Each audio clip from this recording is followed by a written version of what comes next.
বিসমিল্লাহির রহমানির রহিম। এখন 4টা পার হয়ে গেছে। এখন আমি সেহরি খাওয়ার জন্য বসছি। এটা হচ্ছে শুটকি মাছ, আলু দিয়ে শুটকি মাছ রান্না করছি। এগুলা দিয়ে খাবো। আও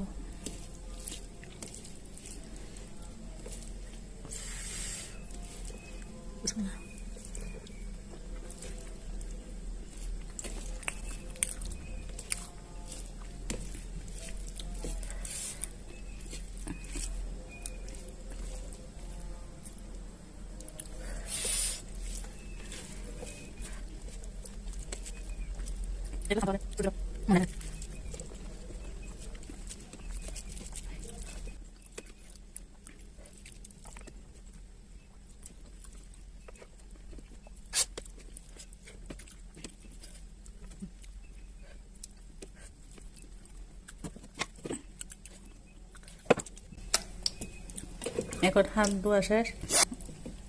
একটা কলা আছে, সেটা খাবো বাস। তারপরে আজানের জন্য অপেক্ষা করবো, নামাজ পড়ে তারপর ঘুমাবো। আলহামদুলিল্লাহ, আজকের মতো খাবার।